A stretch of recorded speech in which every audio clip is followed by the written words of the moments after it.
എല്ലാവർക്കും നമസ്തേ.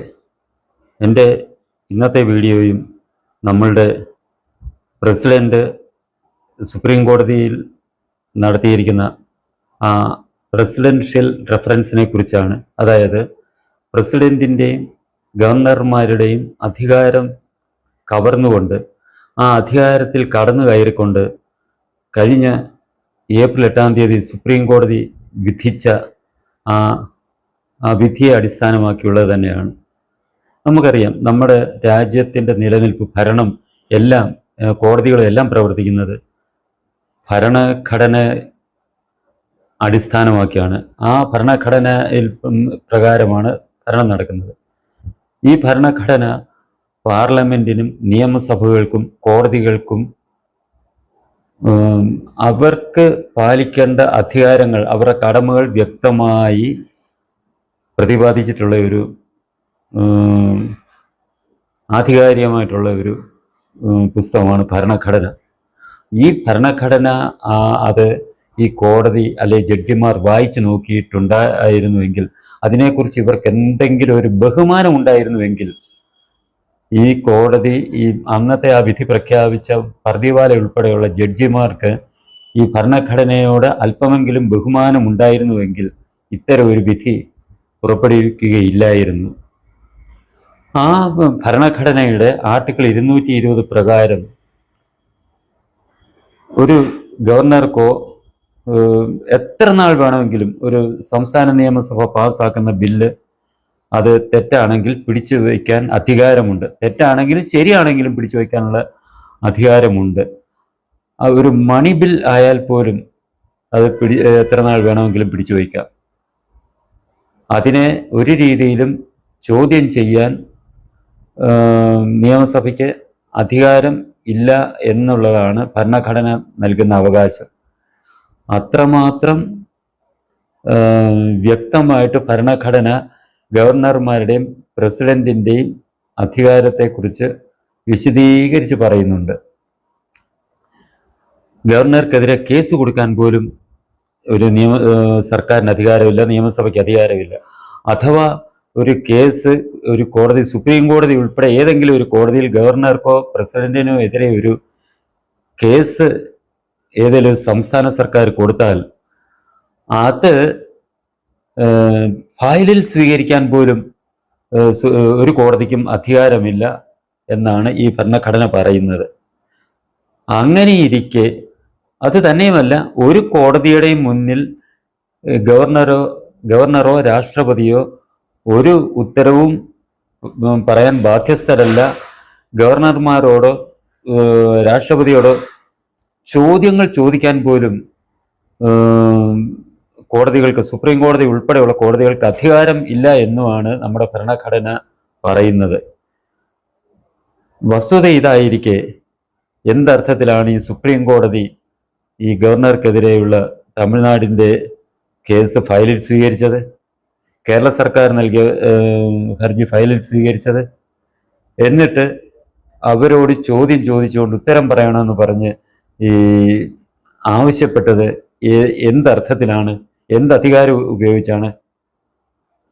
അതിൻ്റെ അർത്ഥം കോടതി തങ്ങൾ ഭരണഘടനയ്ക്കും അതീതരാണ് എന്നുള്ള ആ ഒരു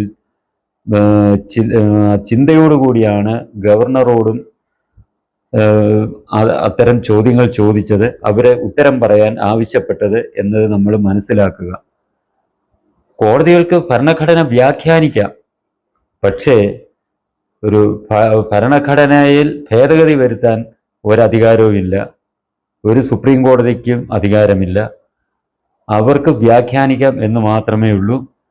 ഭരണഘടന ഭേദഗതി വരുത്താൻ, നിയമത്തിൽ പുതുതായിട്ട് കൂട്ടിച്ചേർക്കാനോ കുറയ്ക്കാനോ ഉള്ള അധികാരം പാർലമെന്റിന് മാത്രമാണുള്ളത്. കാരണം സുപ്രീം കോടതിക്ക് മുകളിലാണ് പാർലമെന്റ്. ജനങ്ങൾ അതിനെ പറയുന്നതിന് നിയമനിർമ്മാണ സഭ എന്നാണ്. പാർലമെന്റിന് മാത്രമാണ് നിയമം നിർമ്മിക്കാനുള്ള അധികാരം. കോടതിയെ നിയമനിർമ്മാണ സഭ എന്ന് എവിടെയെങ്കിലും പറയുന്നുണ്ടോ? ഇല്ല. അപ്പോൾ പാർലമെന്റിന് മാത്രമാണ് നിയമം നിർമ്മിക്കാനുള്ള അധികാരം. ഈ അധികാരത്തിന്മേലാണ് സുപ്രീം കോടതി കടന്നു കയറിയിരിക്കുന്നത്. അതേപോലെ തന്നെ ആർട്ടിക്കിൾ 361 പ്രകാരം പ്രസിഡന്റ് ഗവർണർമാർ എന്നിവരുടെ കൃത്യനിർവഹണത്തിൽ വീഴ്ചയുണ്ടെങ്കിൽ പോലും ഒരു കോടതിയിലും അത് ചോദ്യം ചെയ്യപ്പെടാൻ കഴിയില്ല, ഉത്തരം പറയേണ്ടി വരില്ല എന്ന് മുമ്പ് തന്നെ പറഞ്ഞിരുന്നു. അവർക്ക് നോട്ടീസ് അയക്കാൻ പോലും ഒരു കോടതിക്കും കഴിയില്ല എന്നുള്ള കാര്യവും നമ്മൾ ജനങ്ങൾ വ്യക്തമായി മനസ്സിലാക്കുക. കാരണം നമ്മുടെ ഈ നാട്ടിലെ ജനങ്ങൾക്ക് എല്ലാവർക്കും ഈ ഭരണഘടന എന്താണ് എന്ന് ശരിക്കറിയാൻ പാടില്ലാത്തതുകൊണ്ട്, ഭരണഘടനയിലെ വ്യവസ്ഥകൾ എന്താണെന്ന് ശരിക്കറിയാൻ പാടില്ലാത്തതുകൊണ്ട് ഈ കോടതികളുടെ ഈ കടന്നുകയറ്റത്തിനെ പലരും അനുകൂലിച്ച് കാണുന്നുണ്ട്. ഒരിക്കലും നമ്മൾ ജനങ്ങൾ അതിനെ അനുകൂലിക്കാൻ പാടില്ല എന്നുള്ളത് നമ്മൾ മനസ്സിലാക്കുക. നമ്മൾക്ക് നമ്മുടെ രാജ്യത്ത് ഭരണം നടക്കേണ്ടതും കോടതി നടപടികൾ നടക്കേണ്ടതും ഭരണഘടനയ്ക്ക് അനുസരിച്ച് മാത്രമായിരിക്കണം. ഇപ്പോൾ ഈ ഏപ്രിൽ 8-ാം തീയതിയിലെ വിധി അനുസരിച്ച് 1 മാസമോ 3 മാസമോ കണ്ടാണ് കാലാവധി പറഞ്ഞിരിക്കുന്നത്. അതിനുള്ളിൽ ഒരു അസംബ്ലി ഒരു ഏതെങ്കിലും ഒരു ബില്ല് പാസ്സാക്കിയാൽ അത് സുപ്രീം കോടതിക്ക് മാത്രമാണ് ഇതിൽ വിധി പറയാനുള്ള അധികാരം എന്ന രീതിയിലാണ് അവരുടെ വിധി വന്നിരിക്കുന്നത്. അത് തെറ്റാണ്. ഒരു ഗവർണർ ഒരു ബില്ല് പിടിച്ചു വെച്ചാൽ അദ്ദേഹത്തിന് എത്ര നാൾ വേണമെങ്കിലും പിടിച്ചു വെക്കാനുള്ള അധികാരമുണ്ട്. അല്ലാതെ 1 മാസം 3 മാസം കാലാവധി ഭരണഘടന പറയുന്നില്ല.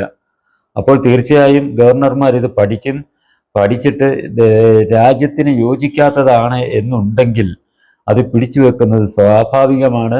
അത് ഈ രാഷ്ട്രവിരുദ്ധമായിട്ടുള്ള കാര്യമാണെങ്കിൽ, ഞാൻ മുൻപ് പലതരം പറഞ്ഞതുപോലെ, ഏതെങ്കിലും ഒരു സംസ്ഥാനം ബില്ല് പാസ്സാക്കി, അസംബ്ലി പാസ്സാക്കി, ഞങ്ങൾക്ക് ഈ ഇപ്പോൾ ഉള്ളതിൽ കൂടുതൽ അധികാരങ്ങൾ കേന്ദ്ര സംസ്ഥാനങ്ങൾക്ക് വേണം, ഇന്ത്യയുമായിട്ട് സാമ്പത്തിക മേഖലയും പ്രതിരോധ മേഖലയും മാത്രം ഞങ്ങൾ സഹകരിക്കാൻ തയ്യാറുള്ളൂ, മറ്റുള്ള കാര്യങ്ങളിലെല്ലാം ഞങ്ങൾ സ്വതന്ത്രരാണ്, സ്വതന്ത്രമായിട്ട് ഞങ്ങൾക്ക് വിദേശകാര്യം ഉൾപ്പെടെ സ്വതന്ത്രമായിട്ട് കൈകാര്യം ചെയ്യാനുള്ള അനുമതി കൊടുത്തുകൊണ്ടൊരു അസംബ്ലി ബില്ല് പാസ്സാക്കിയാൽ അത് ഗവർണറോ രാഷ്ട്രപതിയോ അത് അംഗീകരിച്ചില്ല, അത് പിടിച്ചു വച്ചാൽ ഈ സുപ്രീം കോടതി പറഞ്ഞ കാലാവധി കഴിഞ്ഞാൽ അതങ്ങ് നിയമമാവുകയാണ്.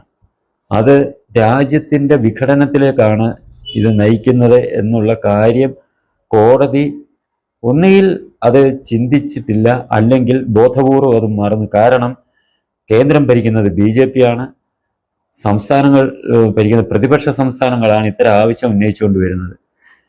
ഈ പല ജഡ്ജിമാരും JNUവിൻ്റെ ഉൽപ്പന്നങ്ങളാണ്. പലരും അത്തരത്തിലെ ചിന്തിക്കത്തുള്ളൂ. അതുകൊണ്ട് അവർ ദേശീയ ബോധം വളർത്തിക്കൊണ്ടുവരുന്ന BJPക്ക് വിരുദ്ധമായ മാനസികാവസ്ഥയുള്ളവർ ആണ് പല ജഡ്ജിമാരും. അത്തരക്കാർ പ്രതിപക്ഷങ്ങൾ കേന്ദ്രം BJP ഭരിക്കുന്നതുകൊണ്ട് പ്രതിപക്ഷം ഒരു ബില്ല് പാസ്സാക്കി അതിനെ BJP സർക്കാർ പിടിച്ചു വെക്കുന്നു എന്നുള്ള ഒരു പരിഗണനയിൽ സംസ്ഥാനങ്ങൾ പ്രതിപക്ഷങ്ങൾക്ക് അനുകൂലമായിട്ട് വിധി പറഞ്ഞതാണോ എന്നുകൂടി നമ്മൾ സംശയിക്കേണ്ടിയിരിക്കുന്നു. കാരണം അത്രമാത്രം രാജ്യത്തിൻ്റെ അഖണ്ഡതയെ ബാധിക്കുന്ന തരത്തിലുള്ള വിധിയായിപ്പോയി ഈ സുപ്രീം കോടതി അന്ന് നടത്തിയത്. കാരണം തമിഴ്നാട് പ്രത്യേകിച്ച് തമിഴ്നാടിൻ്റെ കാര്യം നമുക്കറിയാം, കേരളത്തിൻ്റെ കാര്യം നമുക്കറിയാം. തമിഴ്നാട് DMK പണ്ട് വിഘടനവാദത്തിന് ഒരുപാട് വേണ്ടി ശ്രമിച്ചതാണ്. അവർ ശ്രീലങ്കയിലെ തമിഴ് ഈഴമായി ചേർന്ന് ഒരു തമിഴ്നാടും അത് ശ്രീലങ്കയിലെ തമിഴ് ഭൂരിപക്ഷ മേഖലയും കൂടെ ചേർത്തൊരു രാജ്യം ഉണ്ടാക്കണമെന്ന് വരെ പറഞ്ഞ പാർട്ടികളാണ് ഇപ്പോൾ അധികാരത്തിലിരിക്കുന്നത്. അവർ ഭാവിയിൽ ഇത്തരം ഒരു നിയമം ഇത് കൊണ്ടുവന്നു കഴിഞ്ഞാൽ ഗവർണർ അംഗീകരിച്ചില്ലെങ്കിൽ സുപ്രീം കോടതി വിധി അനുസരിച്ച് ആ നിയമം അത് പാസ്സാകും. ആ അസംബ്ലി പാസ്സാക്കി അത് ആ ബില്ല് നിയമമാകും. അപ്പോൾ സ്വാഭാവികമായിട്ട് ഇവർക്ക് ഇന്ത്യയിൽ നിന്ന് വിഘടിച്ചു പോകാനുള്ള അംഗീകാരമാണ് സുപ്രീം കോടതി നൽകിയിരിക്കുന്നത്. അതേപോലെ തന്നെയാണ് കേരളത്തിൻ്റെ കാര്യം നമുക്കറിയാം. കേരളത്തിൽ ഇടയ്ക്കിടയ്ക്ക് കോൺഗ്രസ് അധികാരത്തിൽ വരുമെങ്കിലും ഇടയ്ക്കിടയ്ക്ക് CPM അധികാരത്തിൽ വരും. അവരുടെ നിലപാടെന്താണ്? സ്വാതന്ത്ര്യം കിട്ടുന്ന സമയം തൊട്ടേ അവരുടെ നിലപാട് ഇന്ത്യ എന്ന് പറയുന്ന ഒരു ഏക രാജ്യമല്ല, പല പല ദേശീയതയുടെ കൂട്ടായ്മയാണ്. അതിനാൽ തന്നെ ഈ ഇന്ത്യക്ക് സ്വാതന്ത്ര്യം കൊടുക്കുമ്പോൾ ഓരോ സംസ്ഥാനത്തിനും പ്രത്യേക രാജ്യമായിട്ട്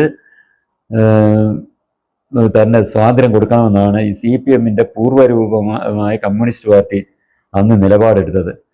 ആ നിലപാടാണ് CPM പുലർത്തിക്കൊണ്ടിരിക്കുന്നത്. അവർക്ക് ഇന്ത്യൻ ദേശീയതയിൽ താല്പര്യമില്ല. അതുകൊണ്ട് തന്നെയാണ് അവർ ചങ്കാണ് ചൈന എന്ന് പലപ്പോഴും വിളിച്ച് പറയുന്നതും.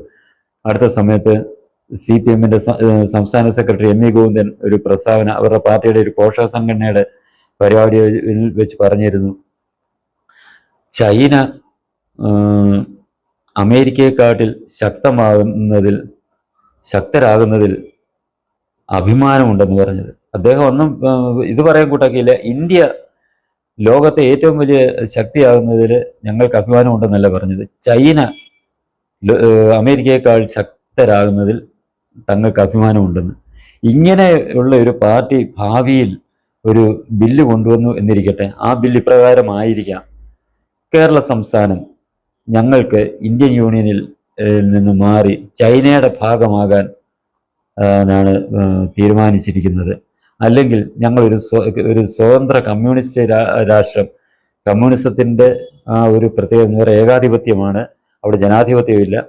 ഏകാധിപത്യ സ്വഭാവത്തിലുള്ള, ജനാധിപത്യമില്ലാത്ത ഏകാധിപത്യ സ്വഭാവത്തിലുള്ള ഒരു കമ്മ്യൂണിസ്റ്റ് രാഷ്ട്രം ആയിട്ട് മാറാനാണ് കേരളത്തിലെ ജനത ആഗ്രഹിക്കുന്നത് എന്ന് പറഞ്ഞൊരു ബില്ല് കൊണ്ടുവന്ന് പാസ്സാക്കിയെന്നിരിക്കട്ടെ. ഇത് സ്വാഭാവികമായിട്ടും ഗവർണർ ഇത് അംഗീകരിക്കുകയില്ല. അദ്ദേഹം പിടിച്ചു വെക്കും. സുപ്രീം കോടതി വിധി അനുസരിച്ച് ഈ പിടിച്ചു വെക്കുന്നത് 1 മാസമോ 3 മാസമോ അങ്ങോട്ട് കഴിഞ്ഞാൽ അത് അസാധുവായിട്ട് നിയമസഭ പാസ്സാക്കിയ ഈ ബില്ല് നിയമമായി മാറുകയാണ്. അപ്പോൾ അത് ഓട്ടോമാറ്റിക്കായി തന്നെ ഈ നിയമം പാസ്സാക്കി കേരളം ഒന്നുകിൽ സ്വതന്ത്ര രാജ്യമായിട്ട് മാറും, അല്ലെങ്കിൽ ചൈനയുടെ ഭാഗമായിട്ട് മാറും. ഇത് നമ്മുടെ രാഷ്ട്രത്തിൻ്റെ അഖണ്ഡതയ്ക്ക് തന്നെ വിരുദ്ധമല്ലേ ഈ സുപ്രീം കോടതിയുടെ വിധി? ഭരണഘടനയ്ക്ക് വിരുദ്ധമല്ലേ ഈ സുപ്രീം കോടതി വിധി? അപ്പോൾ തീർച്ചയായും ഇത്തരം വിധികളിൽ ജനങ്ങൾ പ്രതികരിക്കണം, ശക്തമായി പ്രതികരിക്കണം. കാരണം ഭാവിയിലും നമ്മുടെ രാഷ്ട്രത്തിൻ്റെ അഖണ്ഡതയ്ക്ക് മേൽ ഒരു ചോദ്യം ഒരു കോടതിയും ഉയർത്താൻ ധൈര്യപ്പെടരുത്. അതിന് നമ്മൾ അനുവദിക്കരുത്. അതിന് ജനങ്ങളാണ് ഇതിനെതിരെ പ്രതികരിക്കേണ്ടത്. കാരണം ഈ ചുമ്മാതെ ഒരാളിനെ പിടിച്ച് ഗവർണറോ രാഷ്ട്രപതിയോ ആക്കുന്നതല്ല. ഇത് സംസ്ഥാന സർക്കാരുകൾക്കും കേന്ദ്ര സർക്കാരിനും ഇടയ്ക്കുള്ള ഒരു കണ്ണിയാണ്, അവരെ തമ്മിൽ ബന്ധിപ്പിക്കുന്ന കണ്ണിയാണ് ഗവർണറുടേത് എന്നുള്ളത് നമ്മൾ മനസ്സിലാക്കുക. സംസ്ഥാനങ്ങൾ എന്തെങ്കിലും ഒരു തെറ്റായ തീരുമാനമെടുത്താൽ അതിനെപ്പോലും അംഗീകരിക്കാതെ അതിനെ തള്ളിക്കളയാനുള്ള അധികാരം കേന്ദ്ര സർക്കാരിനുണ്ട് എന്നുള്ളതാണ് വസ്തുത. സംസ്ഥാനങ്ങൾക്ക് എന്ത് കാര്യം തീരുമാനിക്കാം. കാരണം അവിടെ ദേശീയ ബോധമില്ലാത്ത രാഷ്ട്രീയ പാർട്ടികളാണ് ഭരിക്കുന്നത്. നമ്മുടെ കേരളത്തിലായാലും CPM അവർക്ക് ഒരു ദേശീയ ബോധമുള്ള പാർട്ടിയല്ല. തമിഴ്നാട് DMKയോ ADMK ഇത്രമാത്രമില്ലെങ്കിലും DMK എന്ന് പറയുന്നത് ഒരു ദേശീയ ബോധമില്ലാത്ത, ദേശീയതയ്ക്കെതിരായിട്ട് പ്രവർത്തിക്കുന്ന ഒരു പാർട്ടിയാണ്. അവരാണ് ഭരിക്കുന്നത്. ഇങ്ങനെ പല ഈ ബീഹാറിലായാലും RJD അധികാരത്തിൽ വരും, ഉത്തർപ്രദേശിലാണെങ്കിൽ സമാജ്വാദി പാർട്ടി അധികാരത്തിൽ വരും. ഇവരൊക്കെ ദേശീയതയ്ക്ക് ഉപരി പ്രാദേശികമായിട്ടുള്ള അവരുടെ രാഷ്ട്രീയ പാർട്ടികളുടെ താല്പര്യത്തിനനുസരിച്ച് പ്രവർത്തിക്കുന്ന പാർട്ടികളാണ്. അത്തരക്കാർ അധികാരത്തിൽ വന്നാൽ ദേശവിരുദ്ധമായ പല കാര്യങ്ങളും ചെയ്യും. അതിനെയെല്ലാം ഈ സഹായിക്കുന്ന ഒരു വിധിയായിപ്പോയി സുപ്രീം കോടതി ഏപ്രിൽ 8 തമിഴ്നാടിൻ്റെ കേസിൽ വിധിച്ചത്. അതിനാൽ തന്നെ നമ്മൾ ജനങ്ങൾ ബോധവാന്മാരായിരിക്കണം, ഭരണഘടനയെക്കുറിച്ച് ബോധവാന്മാരായിരിക്കണം. നമ്മുടെ ഈ ഭരണഘടന അനുസരിച്ച് കോടതിക്ക് എന്തൊക്കെയാണ് അധികാരങ്ങളുള്ളത് എന്നുള്ളത് നമ്മൾ മനസ്സിലാക്കുക. പാർലമെൻറ്റിൻ്റെ അധികാരം എന്താണെന്ന് മനസ്സിലാക്കുക. പ്രസിഡന്റിൻ്റെയും പ്രധാനമന്ത്രിയുടെയും ഗവർണർമാരുടെയും അധികാരം എന്താണെന്ന് നമ്മൾ മനസ്സിലാക്കുക. ഇവരുടെ ഒന്നും അധികാരത്തിൽ കടന്നു കയറാൻ ഒരു കോടതിക്കും അധികാരമില്ല എന്നുള്ള കാര്യം നമ്മൾ മനസ്സിലാക്കുക. ഭരണഘടനയെ വ്യാഖ്യാനിക്കാനല്ലാതെ ഭരണഘടനയിൽ ഭേദഗതി വരുത്താൻ ഒരധികാരവും കോടതിക്കില്ല എന്നുള്ള കാര്യം നമ്മൾ മനസ്സിലാക്കി അത്തരം നീക്കം കോടതികളിൽ ഏതെങ്കിലും കോടതിയുടെ ഭാഗത്തു നിന്നുണ്ടായാൽ യുക്തിയുക്തം ചെറുക്കാൻ ജനങ്ങൾ തയ്യാറാണ്. ഇപ്പോൾ നിങ്ങൾ രാഷ്ട്രീയമായ ആ ഒരു പരിഗണന വെച്ച് നിങ്ങൾ ഇപ്പോൾ പലരും കരുതും, കേന്ദ്രം ഭരിക്കുന്ന BJPക്കെതിരെയാണല്ലോ ഈ വിധി വന്നിരിക്കുന്നത്. ഇത് കോൺഗ്രസ്സുകാരനായ ഞാൻ അല്ലെ മറ്റൊരു പാർട്ടിക്കാരനായ ഞാൻ ഇതിനെന്തിന് പ്രതികരിക്കണമെന്ന് ചിന്തിച്ച് നിങ്ങൾ മാറി നിന്നാൽ നാളെ ഒരു കാലത്ത് നിങ്ങൾ അധികാരത്തിൽ വരികയാണെങ്കിൽ അത് വളരെയേറെ ദോഷം ചെയ്യും എന്നുള്ള കാര്യം നിങ്ങൾ മനസ്സിലാക്കുക. ഇനി ഈ ചാനൽ സബ്സ്ക്രൈബ് ചെയ്യാനും ബെൽ ബട്ടൺ അമർത്താനും ലൈക്ക് ചെയ്ത് ഷെയർ ചെയ്യാനും മറക്കരുത്.